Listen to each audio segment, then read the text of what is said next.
And a special thank you to Paul Diamond. Paul Diamond, ladies and gentlemen, the Orient Express, former tag team partner of Jeff Jarrett, former member of ECW. Paul Diamond, what a great interview. I love having interviews like that with old school talent that's been in the territories, has been in the business for quite some time. Ladies and gentlemen, this is episode 309 of the Pancakes and Powerslams show. I am joined with you as always. I'm Chris Featherstone. Of course, follow us at Crave Wrestling on Twitter, at Crave Wrestling, and join the Facebook fan page, Crave Wrestling. Of course, you can be interactive with us through our live stream. Also, you can be interactive with us through the hashtag PanSlams. We got a bunch to talk about today. We got Raw, we got SmackDown, we got Elimination Chamber. Of course, we have the headlines as always, ladies and gentlemen. Of course, we have the Flavor of the Week this week. We have WrestleMania trivia, WrestleMania 9 and 10 trivia throughout the night tonight. Of course, if you know your WrestleMania trivia between WrestleMania 9 and WrestleMania 10, I'm going to ask them, and you're going to answer if you know it. So, and this week, we're also going to do part 2. We did it a few weeks ago. We're also going to do part 2 of the Flavor of the Week this week. I'm going to hand you, or let you look at some names. And we're going to discuss some people who aren't in the Hall of Fame that could be in the Hall of Fame, could not be in the Hall of Fame. It's totally up to you as far as your thoughts on it. And then I'm going to give you the name, and you're going to give me just what you think, your thoughts. Should this person be in the Hall of Fame that we are going to discuss? I'm going to give you someone, and you're going to let me know if they should be or should not be in the WWE Hall of Fame. That is our segment that we do every night. At the end of the night, we do our Flavor of the Week segment. And without further ado, ladies and gentlemen, we got some headlines to talk about tonight. We got a lot of interesting headlines to talk about tonight. So without further ado, ladies and gentlemen, it's that time. Headlines. Here we go.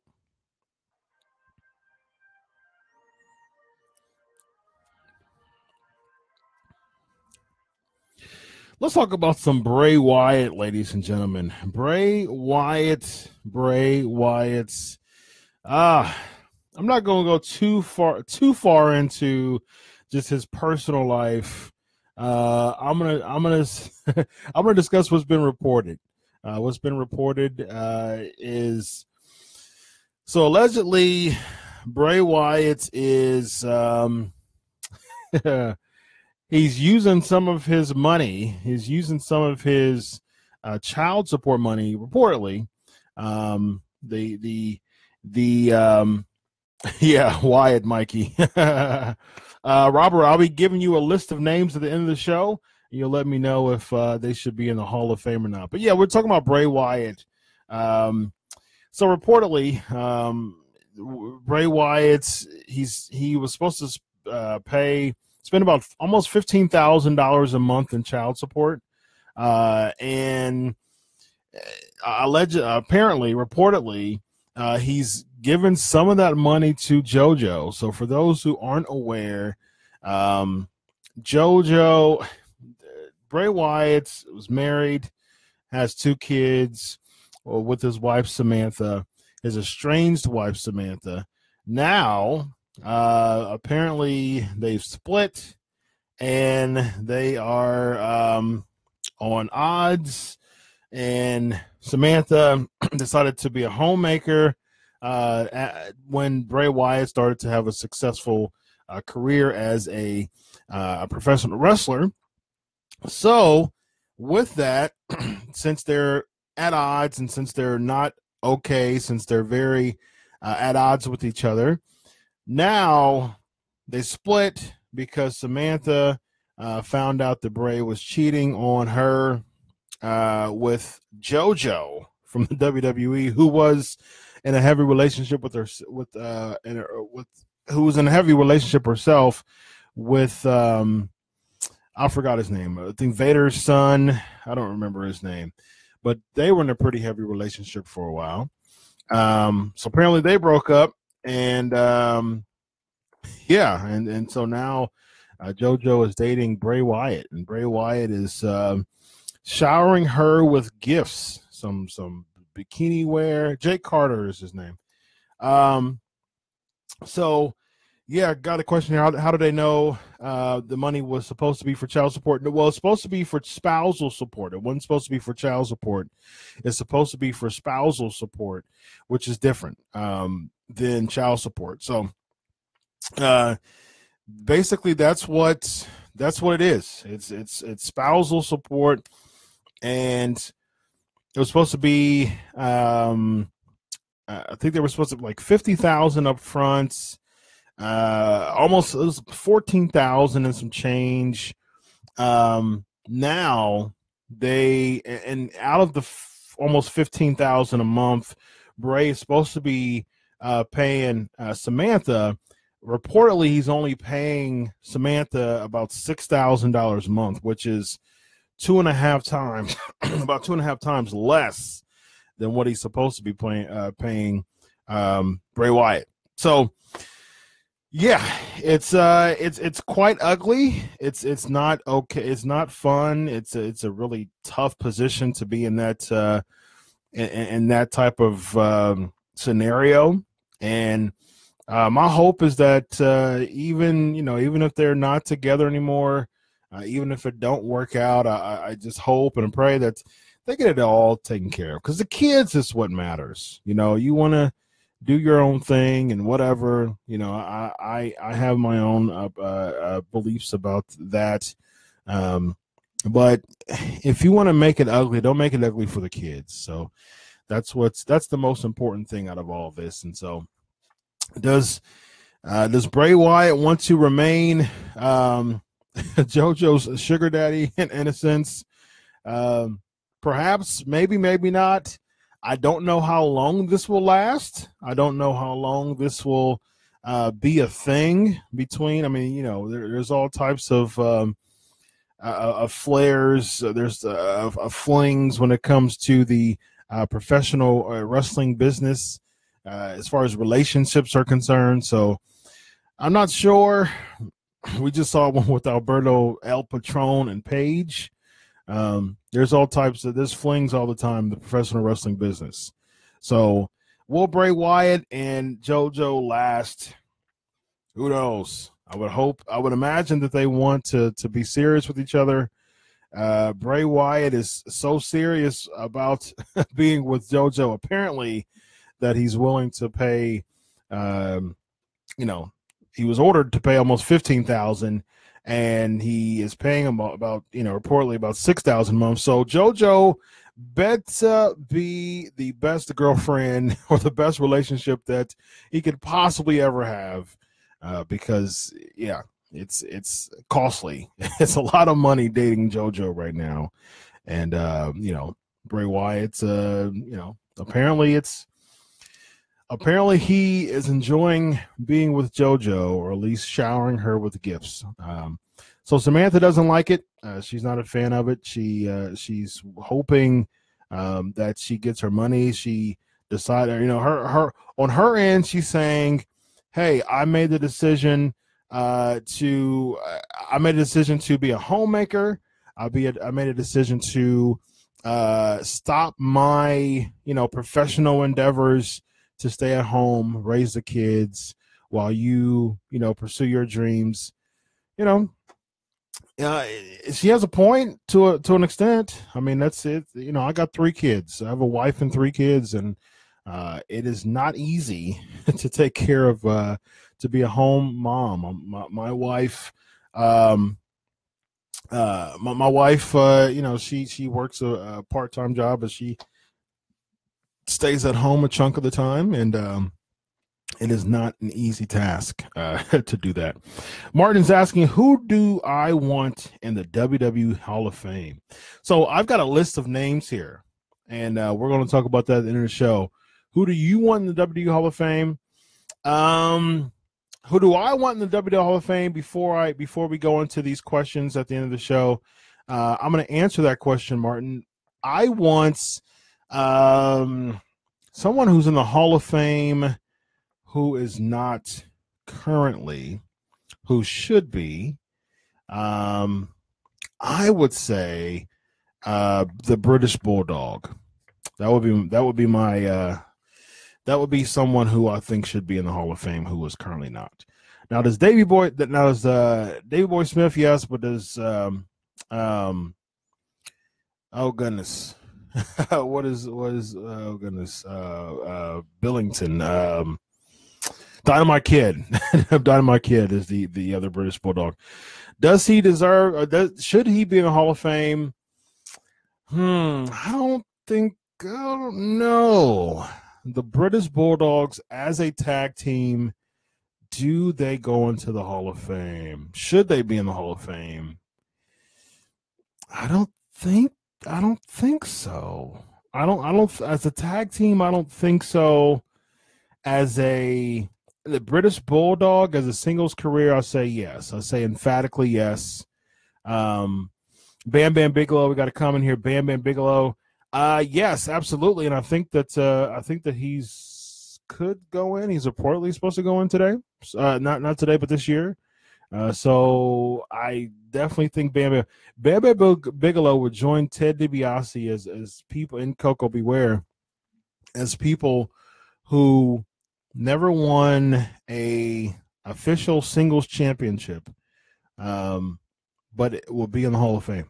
Ted DiBiase was a tag team champion.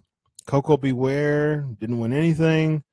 And Bam Bam Bigelow did not win a single title in the WWE. Isn't that crazy? I would imagine if Bam Bam Bigelow goes in, I would imagine that they would probably show his ECW footage as well, since WWE owns the rights of ECW footage. I would imagine they would use some of his ECW footage to kind of, beef his Hall of Fame induction up. I'm sure they'll use, 1995 WrestleMania when he main event against LT, which is, as far as career moments, that was it. The 95 Royal Rumble. But other than that, that's really about it, really, as far as just Bam Bam Bigelow's, huge achievements. I think he was the last person in the first Survivor Series. Was that 87, I believe? I think he was the last person in that Survivor Series. So, and I think he got eliminated by Andre, if I'm not mistaken.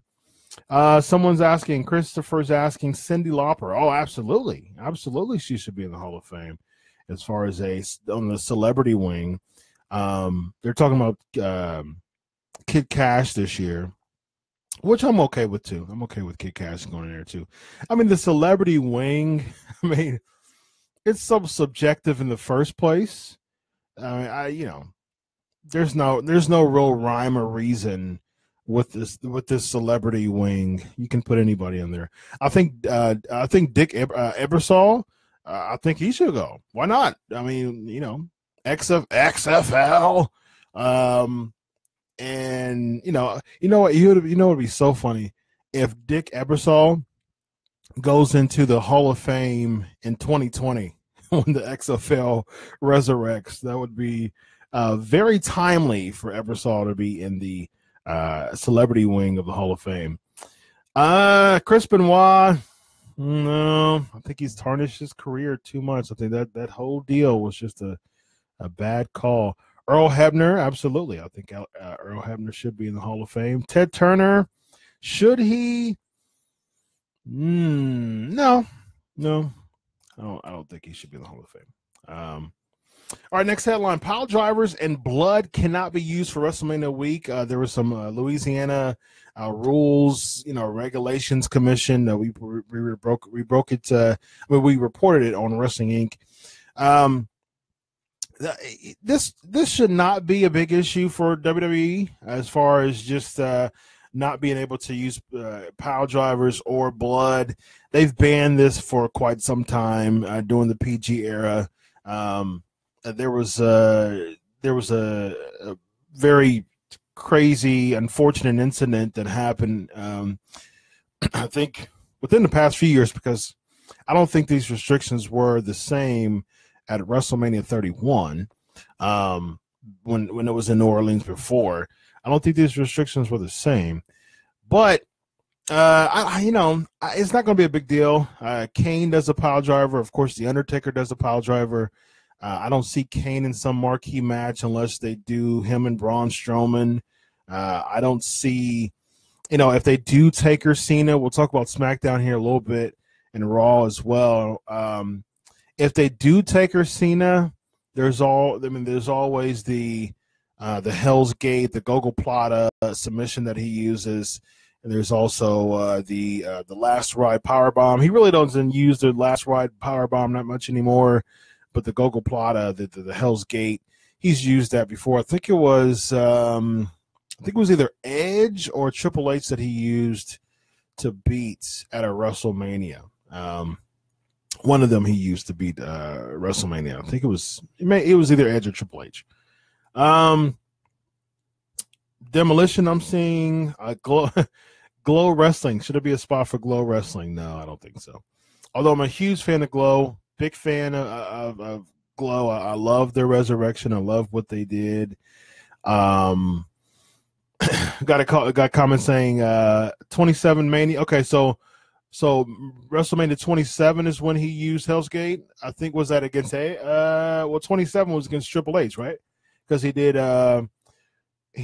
Michaels for 25 and 26, and then he did Triple H for 27 and 28, and then 29 was what was 29? What was 29? What was 29? Because 30 was Brock. Oh, 29 was Punk. Okay, 29 was Punk. 30 was Brock. 31 was Bray. 32 was Shane. 33 was Reigns. So yeah, I'm seeing, okay, so 29, 27 was, so was it 27? I'm seeing 27 and 29. Was it 27 or 29 that he used the Hell's Gate? So yeah, answer that for me on the live chat. 27 or 29? Which one was it? Edge or Triple H? I'm seeing Triple H. I'm also seeing 29. But Wyatt was 29. What was Edge? What was Edge? Was that 20? Let's see. Was it 24? It was 20. I think was it 24 with Edge? I believe 24 with Edge. He might have used the Hell's Gate, but he used them one of those times. So yeah, I don't think it should be an issue as far as pile drivers. Here's the big deal though. That's usually, during WrestleMania week, you usually have a lot of the independent. Okay, so Hell's Gate 27 Triple H nosebleeding. Okay, I appreciate it. Thanks, Mikey. So he used the Hell's Gate at 27. But yeah, I don't think it's going to be an issue for WWE, but I do think it's going to be an issue for all the independent shows. Now that could be an issue. I'm trying to work on some things now to try to get a big name to make his comments on that. A big name, working on it right now, trying to get that together, to get his comments to as far as how is that going to work, because his promotion, kind of prides itself on bleeding. So that would be quite interesting to see, especially, you have so many, good thing they didn't ban the super kick. Good call. Good comment there. If they banned the super kick, yikes! A bunch of indie shows would be in big trouble. That would be all bad. But yeah, it wouldn't be. I don't see it as an issue for WWE. But like I said, I do see it as an issue for all the other independent promotions. Just because pile drivers and blood are two things that a lot of independent shows do for the sake of pleasing the fans. I'm good friends with Bobby Fulton, and legendary Bobby Fulton, and he has his own promotion here in Ohio, and he's been battling for probably the past year or so. He's been going at it multiple matches with Shane Douglas. and I've witnessed, and they've had some bloodbaths, some old school, extreme bloodbaths in Ohio here for the World Classic Professional Big Time Wrestling. And yeah, I can imagine, that being very common during WrestleMania weekend. I was a part of, I did coverage last year, WrestleMania weekend in Orlando, and there were some other, independent shows that was at, the WrestleCon and so forth. And yeah, it would be interesting to see if they would have to, substantially alter just their plans because of those restrictions. So, and I'm sure, it shouldn't be, I'm sure it's not like a big issue if you do those things. But, a lot of times with those independent promotions, I mean, a fine it takes a big cut out of the budget. So you definitely don't want to do that. Next headline, Raven comments on being inducted in the Hall of Fame. He said he made some type of analogy. I don't remember. I'll find it for you. He said it's something like, he was commenting, what happens if it's accidental blood? I don't think there's any penalties. Well, it may be, though. It may be if it's accidental blood. So you got to be extra careful. You got to be extra careful if you don't want that issue. Speaking of blood, Raven is someone who is very familiar with bleeding a lot. So Raven said the question of will I ever be inducted in the WWE Hall of Fame is asked repeatedly. Here are the odds of it happening. First, turn on the news and wait for the weather report. Then watch, and if the meteorologist says something about a snowfall in hell, I'd say my chances are still awful. So Raven, he should have ended that with quote the way Raven nevermore. He does not believe that he would be in the Hall of Fame, and personally, I don't believe so as well. Raven had a great ECW career. He really resurrected his career when he was Johnny Polo and Scotty Flamingo. But does he have is his career strong enough to be a part of the WWE Hall of Fame? Probably not. Probably not. I don't see, because plus it's not putting Raven in the Hall of Fame.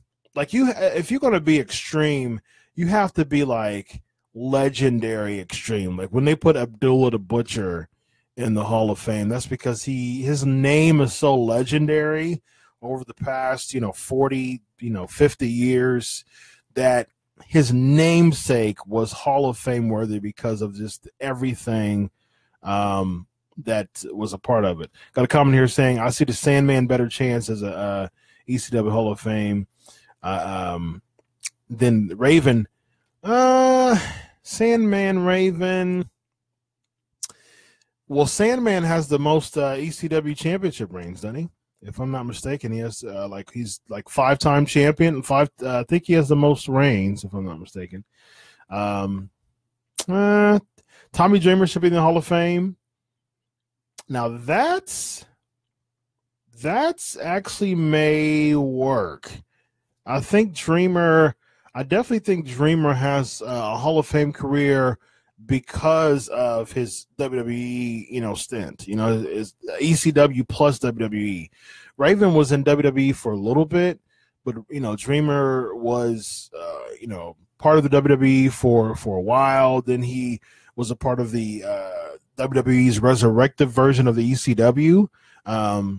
And yeah, so I think it'd probably be a better shot if Dreamer was in than Raven, because Dreamer was in backstage involvement as well as far as recruiting and talent scouting and things like that. So I could definitely see Dreamer there. Chris is saying, what about Taz? I'd say yes for Taz, just because the commentator, and he was a part of the WWE for a while. But Taz actually just he did like a hard shoot on WWE, saying he don't give an S if he's in the Hall of Fame because he has some choice words to say about WWE improperly booking Ronda Rousey on Raw. That's an alliteration for you. Ronda Rousey on Raw. Ronda Rousey on Raw. Yeah. So I don't know if that will automatically take him out of the Hall of Fame or any chances to get in, but he didn't make it better. He didn't make it better for a shot for his chances to be in the WWE Hall of Fame. All right, let's do some trivia, ladies and gentlemen. Here we go. Let's do some trivia. All right, ladies and gentlemen, first question of the night is, here we go. What type of match was Randy Savage versus Crush at WrestleMania 10? What type of match was Randy Savage versus Crush at WrestleMania 10? That is the first question on deck for tonight. All right, so next headline. Very low attendance at a recent SmackDown show. Retirement. No, it was not a retirement match. Nope, not a retirement match. So I reported last week here on Wrestling Inc.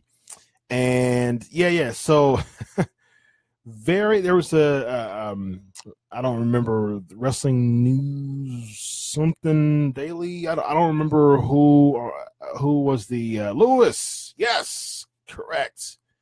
Falls count anywhere. Great job. Before we go into this low SmackDown Live, I got another question. Here we go. Who were the guest referees of the WWE Championship matches at WrestleMania 10? Who were the guest referees of the WWE Championship matches at WrestleMania 10? So, multi-person answer. Who were the special guest referees for the two WWE Championship matches at WrestleMania 10?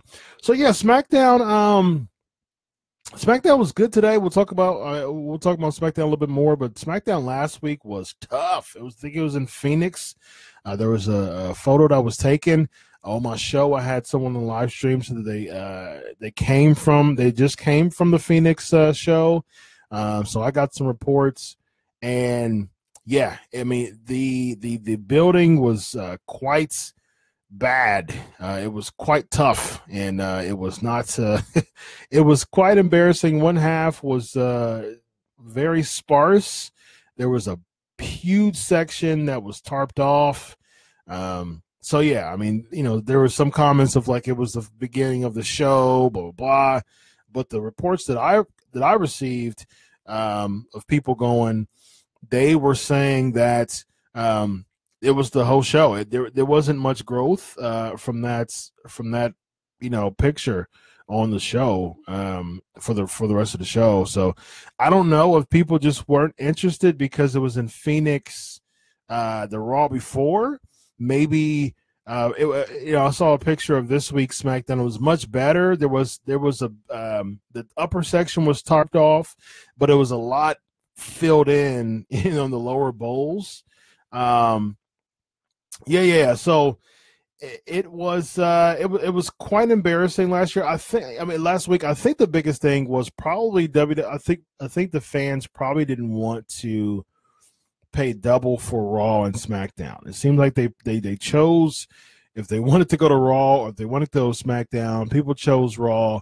And I think the fact that they were in two cities if after a pay-per-view, after SummerSlam, they usually do the 4-day deal. They usually do TakeOver the Saturday, the pay-per-view Sunday, Raw Monday, and SmackDown Tuesday.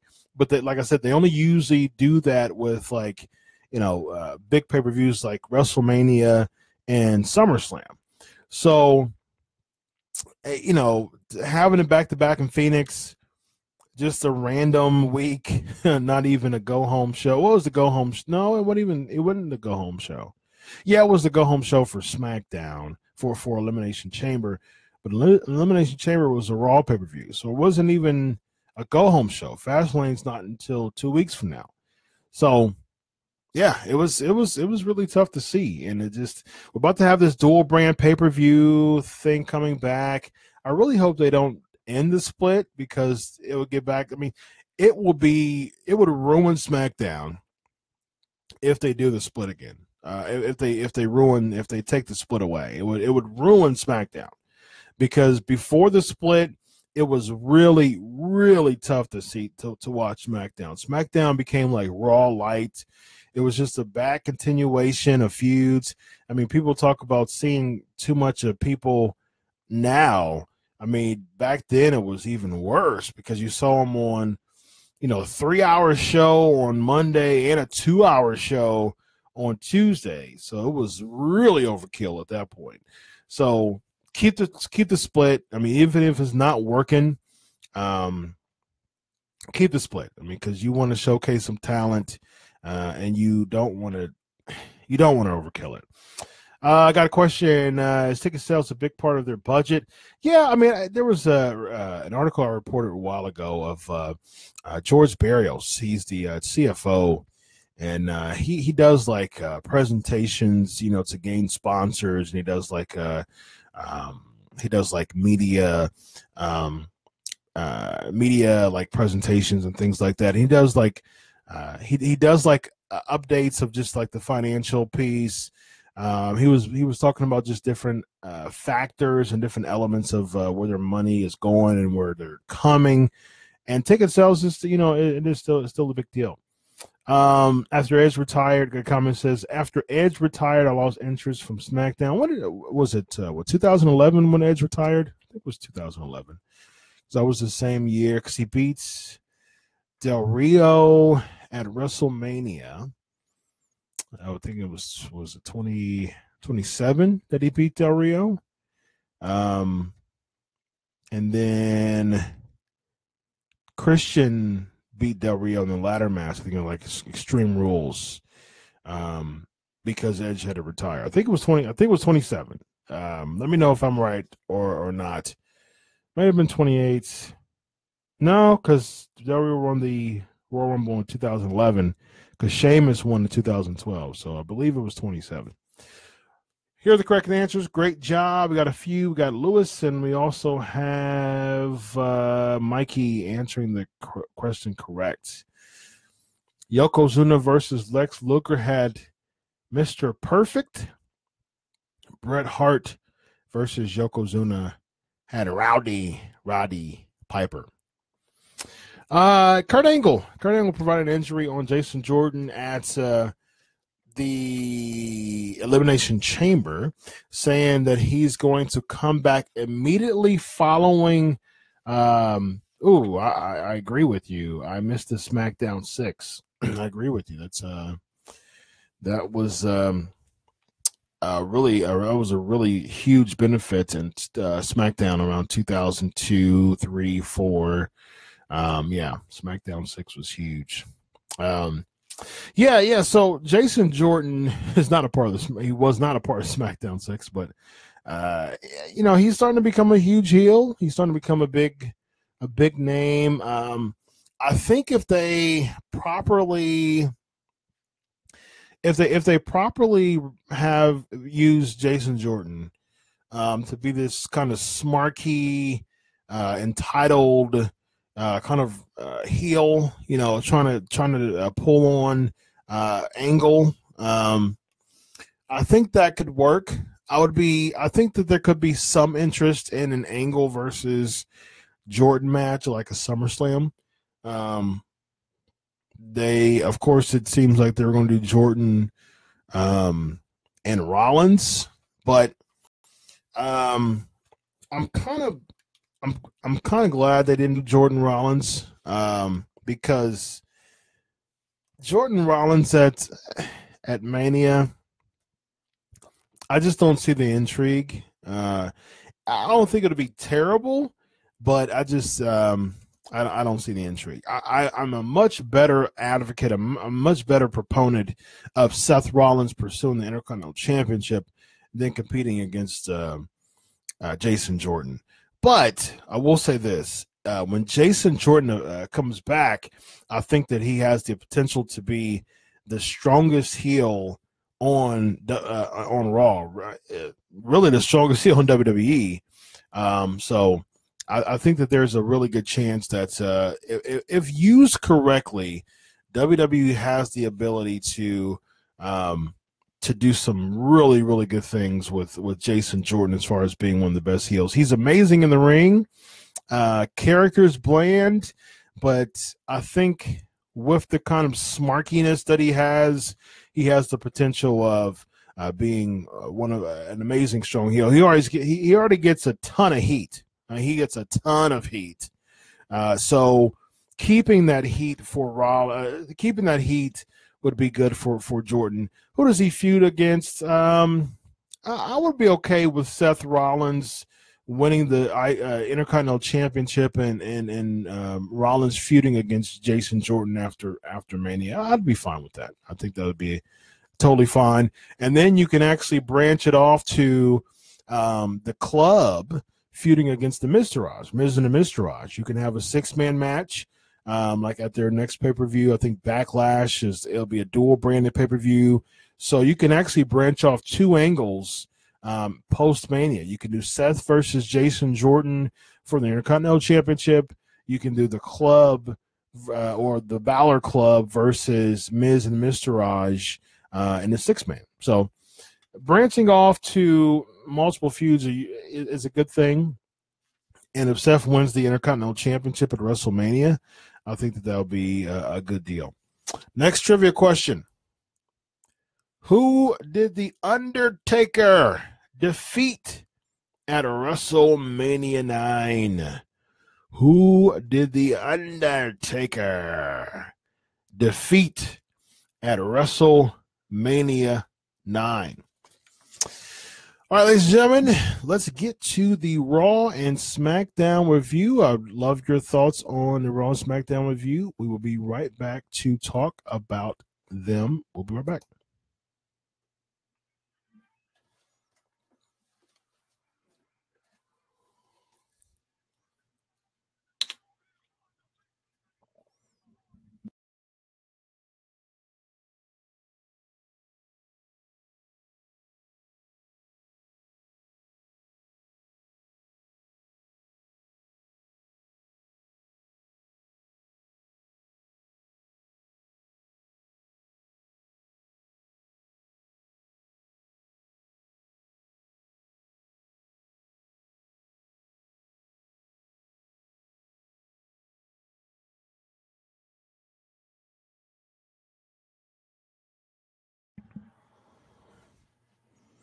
Giant Gonzalez is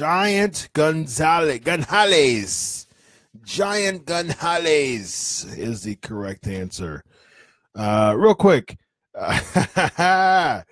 greatest match in Mania history, got a comment here. Very interesting. Greatest match in Mania history.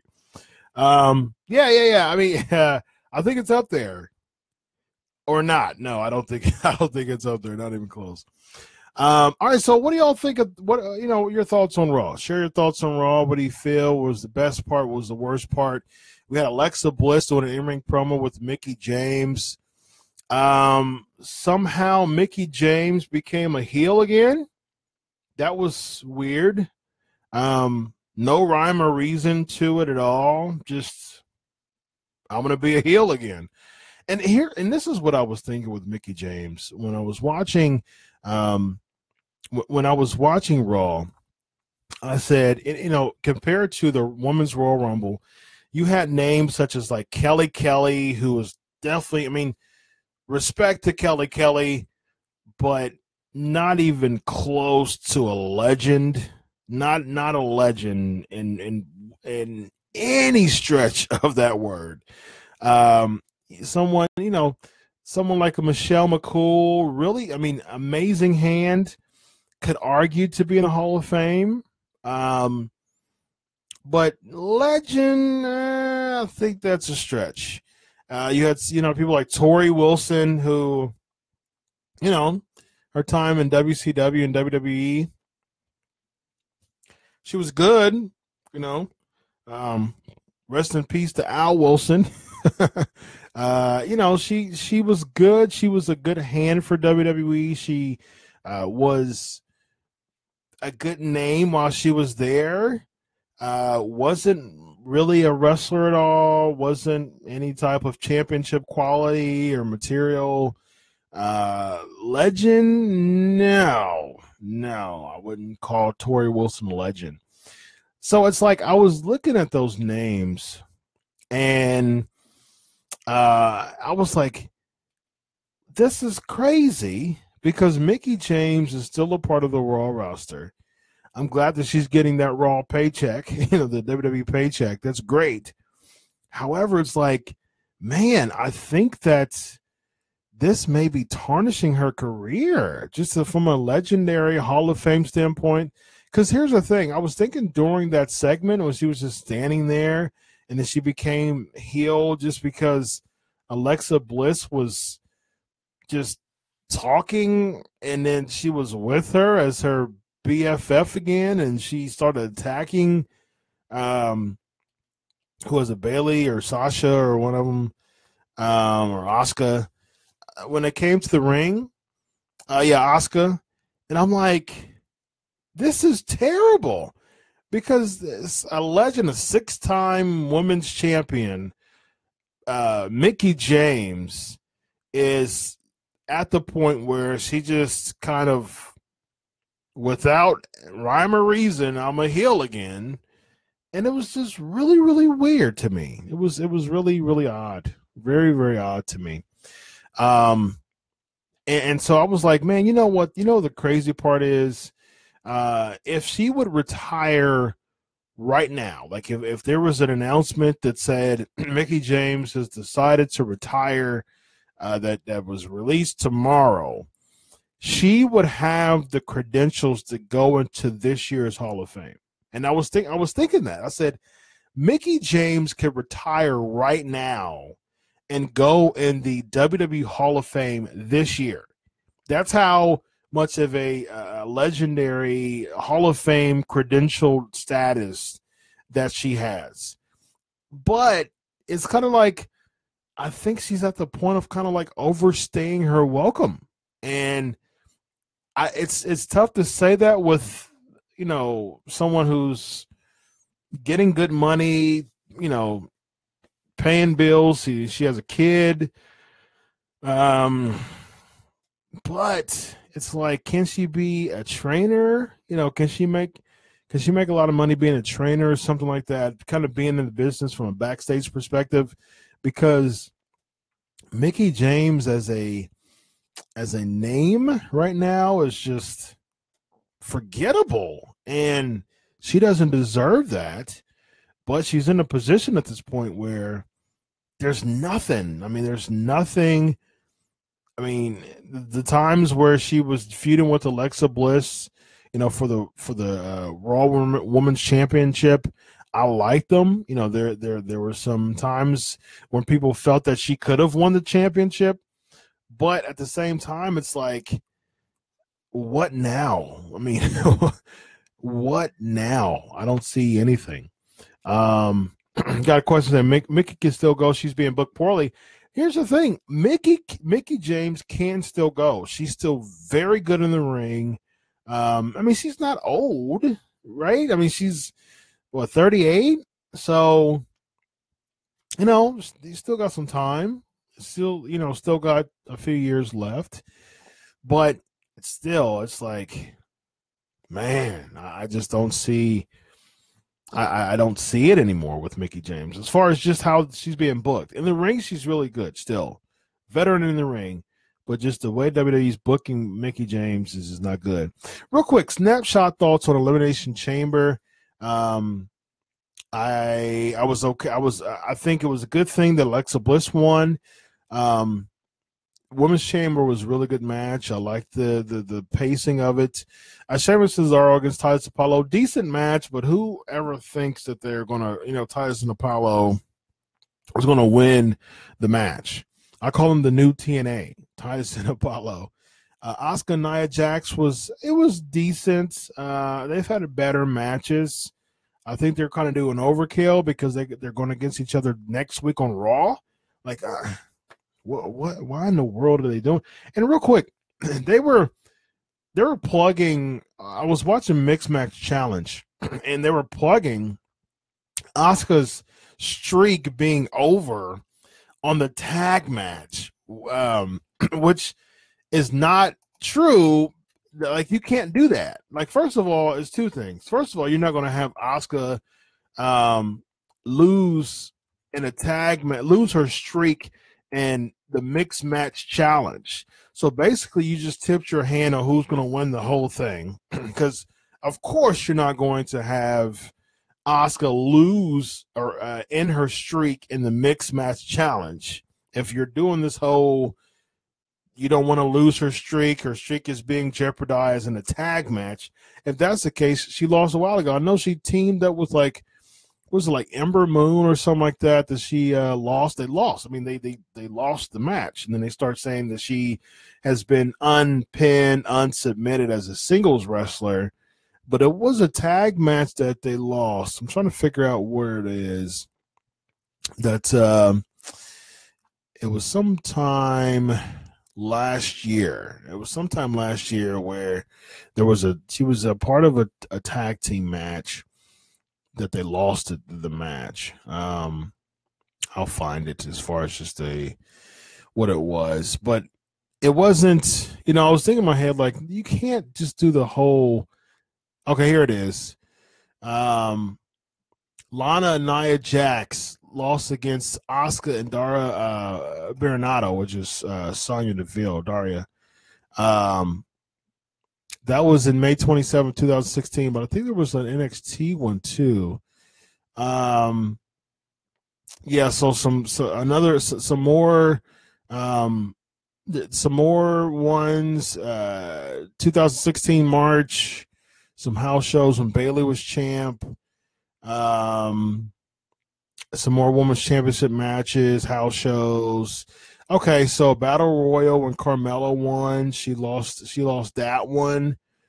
And yeah, so she hasn't won every single match that she was a part of. And yeah, so if you want to do the whole your streak is being jeopardized even in a tag match. I mean, you can't do that. That's one of those things that would be inaccurate. That would be inaccurate to say. So, like I said, I mean, they also tipped the hand of who's going to win, because of course they're not going to have her lose her streak in a mixed match challenge out of anything. So we know who's going to win now. we congratulations WWE for spoiling that for us.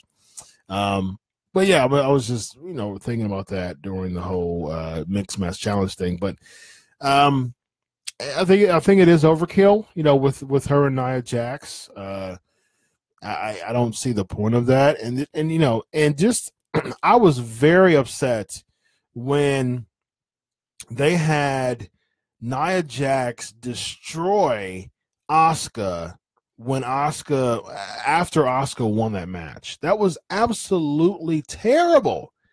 Why in the world would you spend so much time building Asuka to be why in the world would you want Asuka, someone who you are building, to be a part of WrestleMania? You're building her as a name, undefeated streak, Asuka, and why in the world would you have her go against Nia Jax for a considerable amount of time and then turn around and automatically after the match get destroyed by Nia Jax? That was a terrible way terrible way to build Asuka.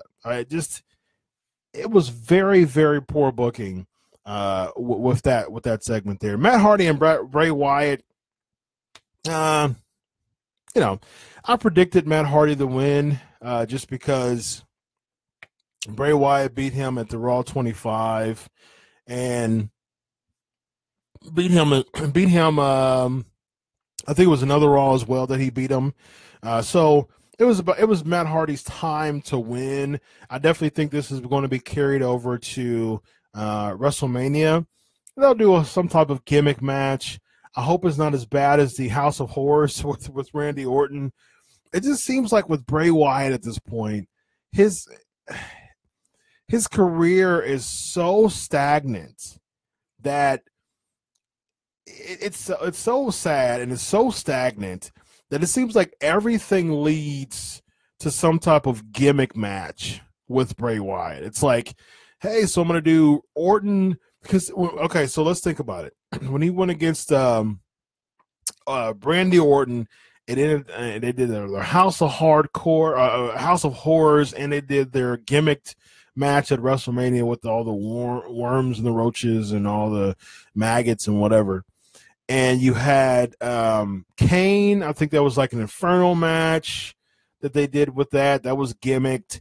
And then they had there was also I'm missing one with Bray Wyatt. There was another one that was gimmicked with Bray Wyatt that he had with someone else. I don't remember what it was. But he had now he's having this gimmick match with the Finn Balor, the whole Sister Abigail. That's who it was. So he goes against Finn Balor for months and months and months. So he has another gimmick match with the whole Sister Abigail thing. Now he's doing another gimmick match with Matt Hardy, and it's like, well, he didn't do the Sister Abigail because he was sick, but he was about to do the Sister Abigail, and it's like, is this the career of Bray Wyatt? I'm gonna feud with someone for like 3-4 months.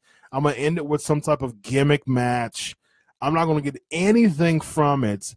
And I'm just going to go to the next person. I mean, just think of Bray Wyatt's career. Just think of all the Hall of Famer, all of Hall of Fame worthy names that he's feuded against. John Cena, The Undertaker, Chris Jericho, Roman Reigns, Randy Orton, Kane. It's like all of these Hall of Fame bound names that he's feuded with over the past few years. I mean, count Dean Ambrose, count Seth Rollins, count Finn Balor. He has been in feuds with world champion after world champion after world champion, and still his career has not grown, has not gotten better. So he's in a really tough spot right now. The Ronda Rousey contract signing was good to me. I think it went much better than expected. I liked the whole suplex spot. The Stephanie slap, I don't think it was necessary. The fact that she kind of played to the fact that she kind of played to Stephanie and being scared with Stephanie, I think that was good. But we'll talk about Raw here in a minute as far as just how bad that was. Roman Reigns wins the Men's Elimination Chamber. I'm totally fine with that. I think there's a story behind Reigns and Lesnar, especially after what we saw on Raw. But again, just with Asuka, why in the world you had Braun Strowman pin every single person other than Roman Reigns. You had Braun Strowman pin him. So obviously he's over enough. They put him over tremendously. It was very clear that Braun Strowman had his moment, and he slipped up. He lost against Roman Reigns, but he beat everybody else. To attack Roman Reigns after the match, people started booing him. It's like, I tweeted this. WWE knows how to fool a foolproof plan. And that's what they did with Braun Strowman at Elimination Chamber. It was no reason at all that Braun Strowman should have attacked Roman Reigns. I think it was a terrible call that they did that, and it didn't make Roman Reigns look good at all. All right, before we get into Raw, let's do another trivia question. Other than Yokozuna, who lost the WWE title at WrestleMania 9? Other than Yokozuna, who lost the WWE title at WrestleMania 9? All right, so back on Raw, John Cena, the in-ring promo, he challenges The Undertaker, and then he said that that's not going to happen, and then he said he wanted to do, he wanted to have a path to WrestleMania, and he was going to go on SmackDown Live. So, I don't know. I mean, how do you feel about that? I don't know. I don't know. I don't really think it's a good idea. It seems like they were trying to do that thing with Taker just to get the crowd reaction, just to kind of keep it in people's minds. People started chanting Undertaker as soon as he said that, so people knew that they were going to do that. But he's John Cena. I mean, why are we building so much around John Cena being a part of WrestleMania? I mean, there's always the Andre the Giant Memorial Battle Royal that he can be dumped in, so there's John Cena not having a clear path to WrestleMania is a bad approach. Got a bunch of comments here. Roman's Chamber was the match of the night. NXT Women's Battle doesn't count for goal loss of any type. Well, she was in a tag match. She's lost a tag match before. LeBron Elimination Chamber chasing the Miz on top was really awesome. Then they're setting up Jax to fight Bliss, and Asuka will fight Charlotte. See, that's the thing. And again, why though? Why? I mean, it's clear that Nia Jax is playing a very, strong heel. Alexa did a fantastic promo at the end of her win to get heel heat, and heel versus heel at Mania for the Raw Women's Championship is a bad call. Bad call. And plus, you don't want to do. I mean, so you're getting Charlotte and Ruby Riott in a couple weeks. You don't want to start a feud, less than a month before Mania, for a title. It's just I'm not a fan of that. Wyatt and Hardy at Mania at the Hardy compound. Yeah, it seems like they'll probably do something like that. They need Wyatt back with the Wyatt family. Yeah, I agree. But you have the Bludgeon Brothers that is on Raw right now, on SmackDown right now. So who would be a Wyatt family? Do you turn Strowman heel again?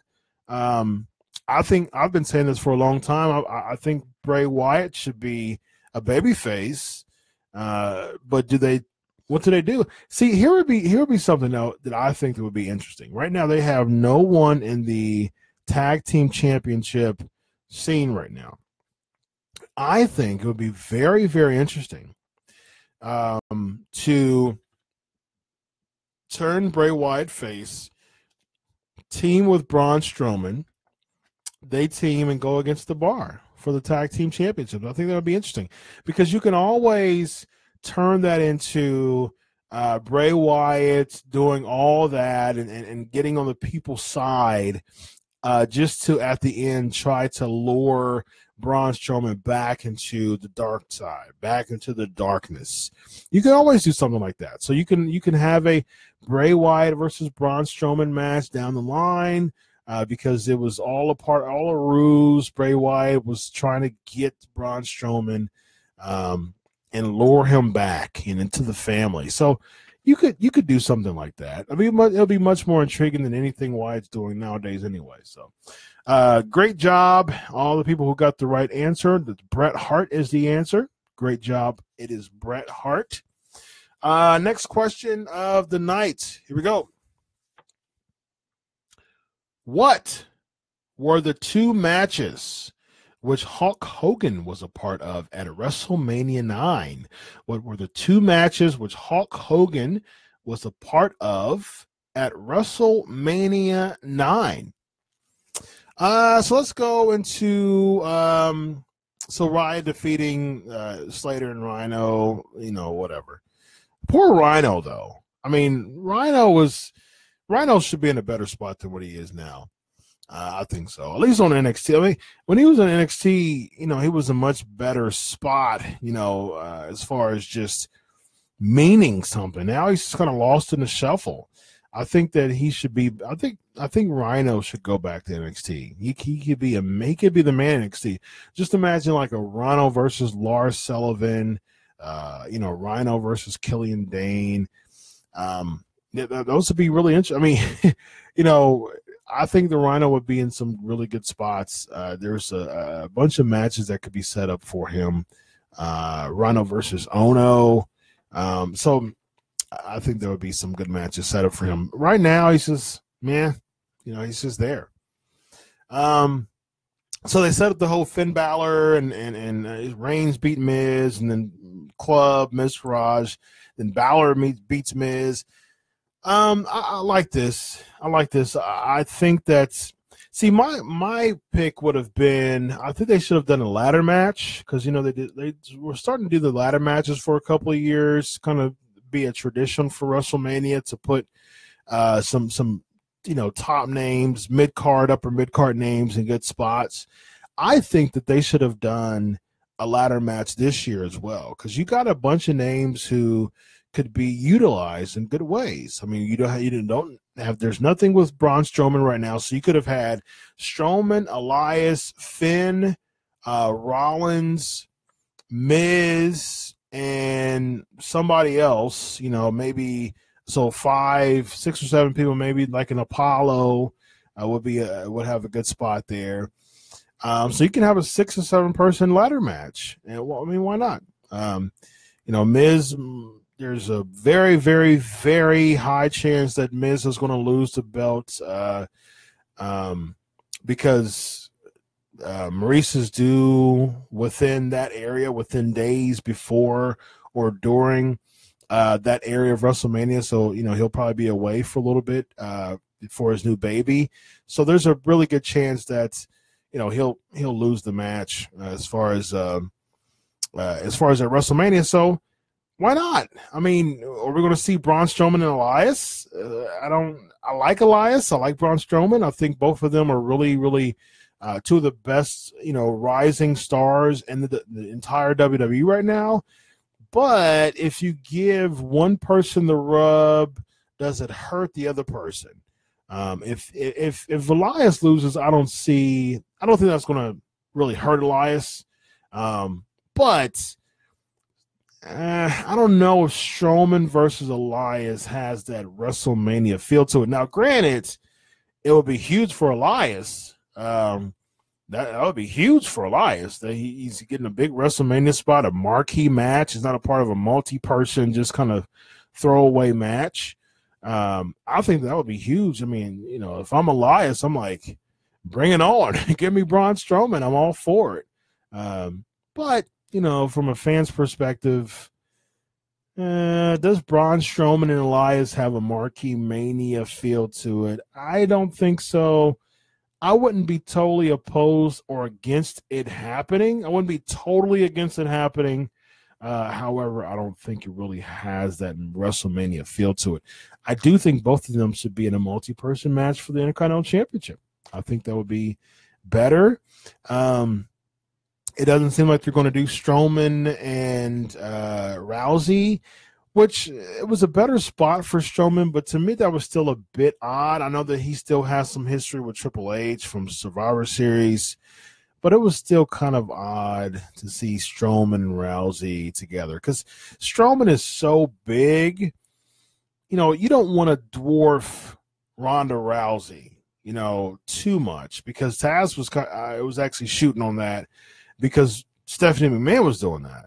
If you have Braun Strowman next to Ronda Rousey, I think that that wouldn't really look too good for Rousey. Like, this whole thing is for the sake of Ronda Rousey. Like, at the end of the day, we want Ronda Rousey to grow stock in her name in the WWE.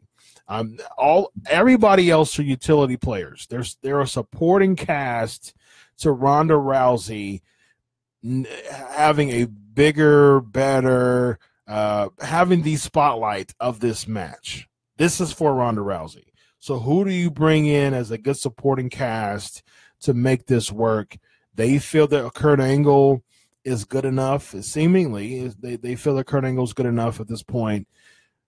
I'm not sure. I mean, I'm sure seeing him in his gear and coming out to his music and everything, you know, it may change my mind when I'm at Mania.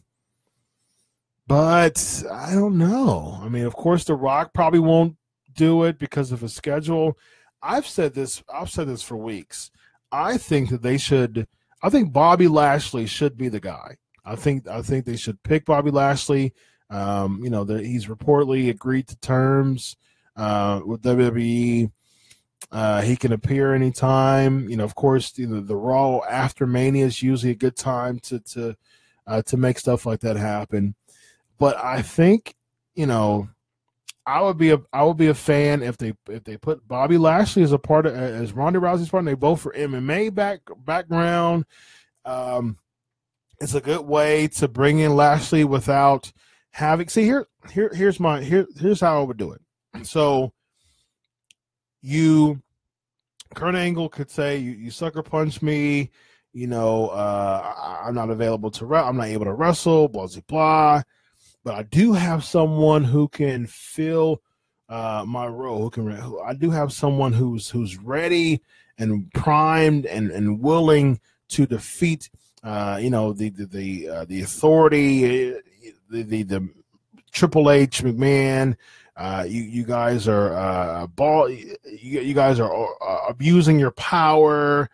I do have someone who will be able to dethrone you.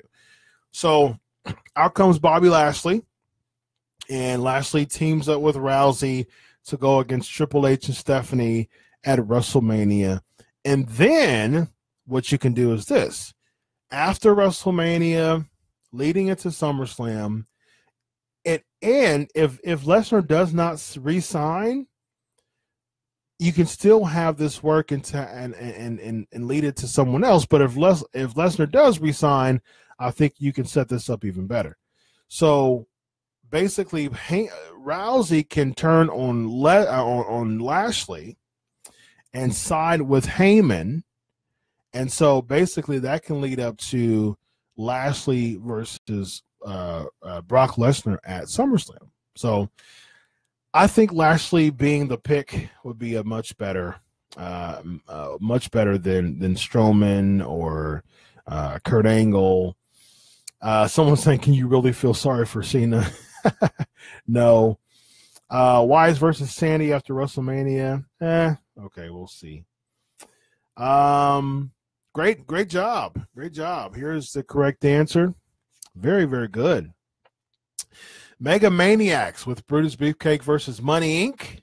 And of course, he stole Bret Hart's spotlight to defeat Yokozuna at the end of WrestleMania. Talk about stealing spotlights, man. It's just, you know, there's been reports for years brewing that Hulk Hogan didn't want to lose against Bret Hart. So they did the real quick, you know, because back in the day, it was like, you know, face versus face wasn't really a deal. It wasn't really, you know, existed. In order to kind of prep or have the next babyface win, there is a transitional heel that comes in between.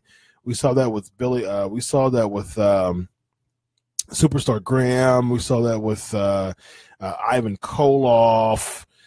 So that was kind of like the transition. Iron Sheik was another one. So that was kind of like the transition heel to kind of prep and prime the babyface to win. So Hogan, basically Vince wanted Bret Hart to just say beat Hogan, but Hogan, he didn't want anything to do with it. So 2 out of 3, Titus and Apollo. Yeah. Again, nobody thought that they were going to win the tag team championships.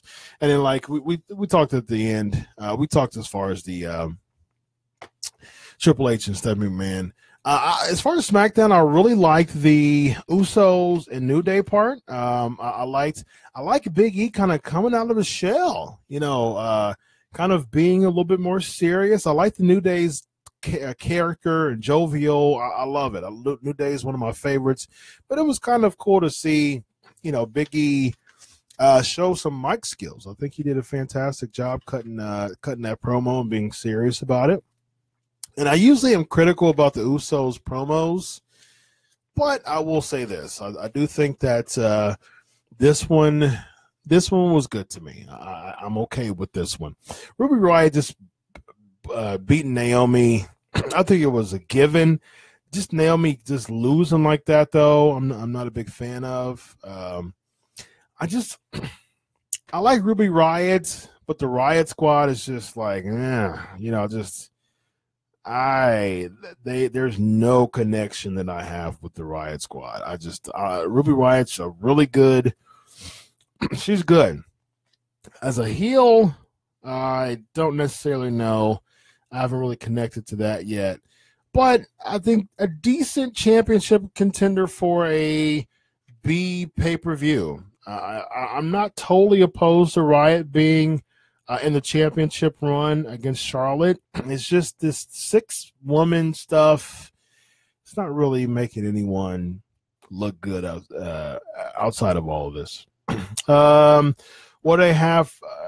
if they have Braun versus SmackDown star gender?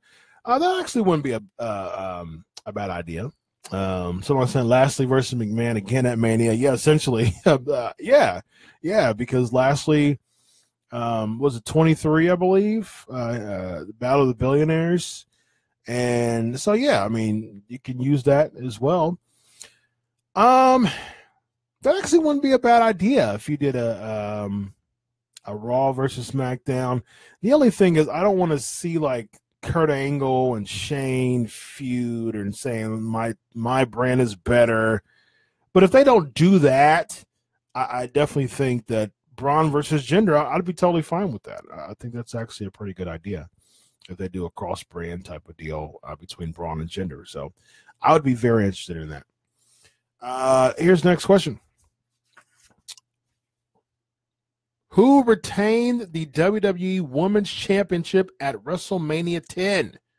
Who retained the WWE Women's Championship at WrestleMania 10? Cena versus Styles was good, but just I've never been a fan of world champions losing on Raw. I don't care if it's a non-title match. I would prefer John Cena being in a handicap match against Owens and Zayn than just losing to Styles. I mean, to beat instead of beating Styles. I'm not a fan of that. I'm just not. I understand that it's Cena. He's been a multi-time, 16-time champion, but it doesn't make AJ look like a champion. It doesn't make him stand out. It doesn't make him any different if he just loses a match on SmackDown. I mean, he's done that quite a few times. He's lost against Owens. He's lost against Zayn. Lost against Cena. There's nothing that the WWE is doing right now to make AJ Styles stand out. There's no way in the world that they would do that to Brock Lesnar, and I definitely think just doing that to AJ is a bad call. Like I said, I would rather for Cena to beat Zayn and Owens in a handicap match than beating Styles. So, yeah. All right, ladies and gentlemen, I think we got some answers here. Yes, absolutely. Alundra Blaze. Alundra Blaze. All right, last question before we get to the flavor of the week, before I give you a list of names of who should be in the Hall of Fame. Last question. What venue hosted WrestleMania 9? What venue hosted WrestleMania 9? All right, so yeah, ladies and gentlemen, let's get ready for the flavor of the week. I got a bunch of names, and you want to give me your thoughts on if these people should be in the Hall of Fame. Here we go.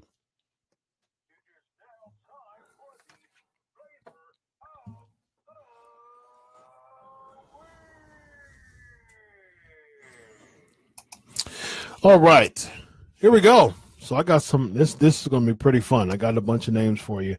Caesar's Palace. Yes, Vegas Caesar's Palace. All right, first name. Should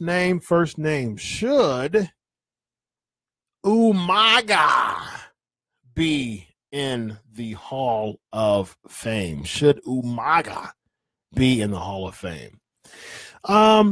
Decent, 3-minute warning. Umaga, is it strong enough to be in the Hall of Fame though? That's the biggest thing. Is it a Hall of Fame worthy career for Umaga as a whole? So what are your thoughts for Umaga being in the Hall of Fame? I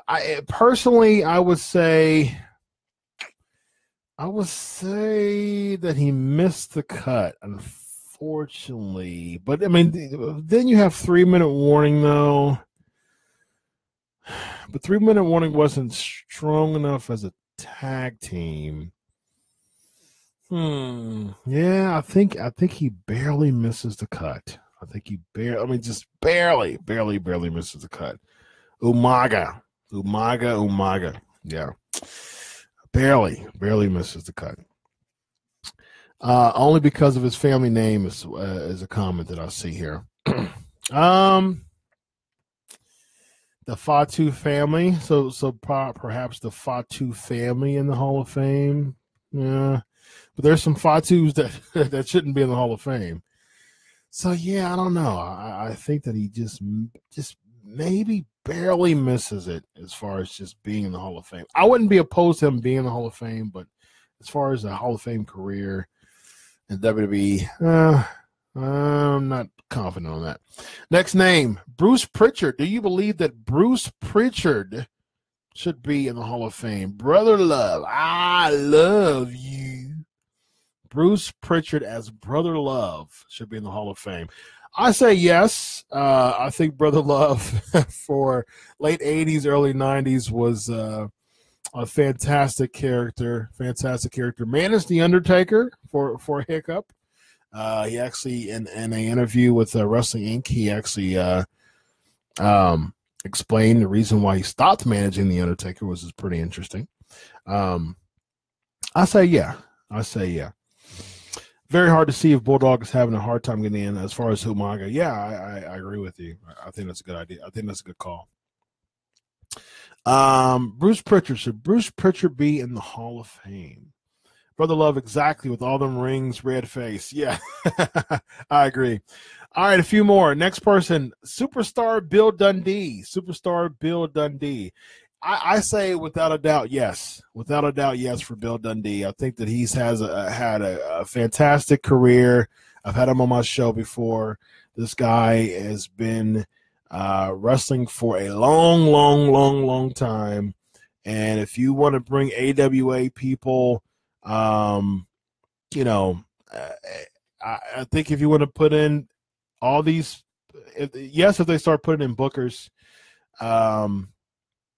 I think that was a Pritchard comment, but yeah, I think that Bill Dundee should be in. I think he has a Hall of Fame career, not necessarily in WWE, but if you're going to put in people like Nick Bockwinkel and Vern Gagne, people who didn't even really step foot in WWE. I think you got to put in someone like a Bill Dundee if you're putting in AWA people.